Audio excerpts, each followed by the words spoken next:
কংগ্ৰেছৰ এখন সভাত যিটো কাণ্ড হৈছে এইটো আচলতে অত্যন্ত দুৰ্ভাগ্যজনক আৰু অসমৰ প্ৰতি এটা আচলতে ভাবুকিৰ হেৰি। কাৰণ আপুনি চাওক, একান কংগ্ৰেছৰ মিটিঙত বাংলাদেশৰ জাতীয় সংগীত, বাংলাদেশৰ ফ্লেগ উৰাবলৈ সাহস কৰিছে, তাতকৈ দুৰ্ভাগ্যজনক কথা একো নাই। আজি হিমন্ত বিশ্ব শৰ্মাই যিটো কথা কৈছিলে উচ্ছেদৰ সময়ত, সেই কথাটোৱে হ'বলৈ গৈ আছে। কিন্তু এই কথাটোৰ ওপৰত মই এটা বাইট দিছিলোঁ যে 10 বছৰৰ পিছত অসমৰ অৱস্থা কি হ'ব তেখেতে কৈছিল নহয়, যে এইটো আৰম্ভণি। আৰু আপুনি এটা কথা চাওক, এইটো দলৰ পৰা আমি তাতকৈ বেছি একো আশা কৰিব নোৱাৰোঁ নহয়। তাতকৈ বেছি আমি কি আশা কৰিম? তেখেতসকলে পাৰিলেই, কংগ্ৰেছ দলটোৱে পাৰিলে অসমখন নি বাংলাদেশত বেছি দিয়াৰ ইচ্ছা আছে তেখেতসকলে, বেছি দিব তেখেতসকলে। প্ৰয়োজন যদি তেখেতে পাৰে, যদি অসমখন ভাৰতৰ পৰা কাটি নি বাংলাদেশত বেছি দিব, তেখেতৰ মনোভাৱটো তেনেকুৱা। আৰে চাওক, সেই যিজন সভাপতিয়ে অসমীয়াটো ভালকৈ ক'ব নাজানে, অসমৰ প্ৰতি কি টান আছে?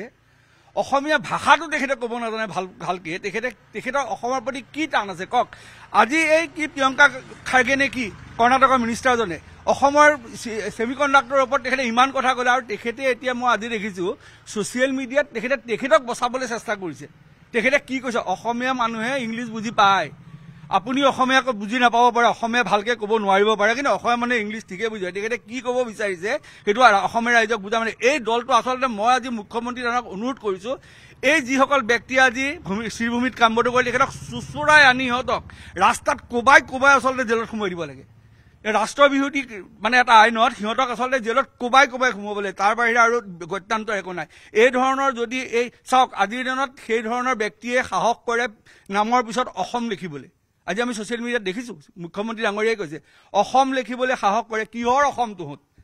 সিহঁতে অসম লিখিবলৈ সাহস কৰাটোৱে আমাৰ কাৰণে দুৰ্ভাগ্যজনক কথা। গতিকে এইটোৰ ওপৰত এটা বিহিত ব্যৱস্থা হ'ব লাগে। ইহঁতক কোবাই ৰাস্তাত চুচুৰাই আচলতে আইনী গাণ্ডাৰ ভিতৰত সোমোৱাই দিব লাগে। মুখ্যমন্ত্ৰী ডাঙৰীয়াই মোৰ অনুৰোধ থাকিলে।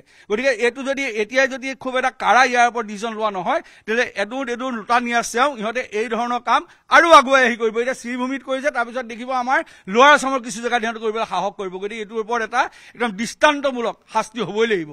তাৰ কাৰণে মই মুখ্যমন্ত্ৰী ডাঙৰীয়াক অনুৰোধ জনাইছোঁ।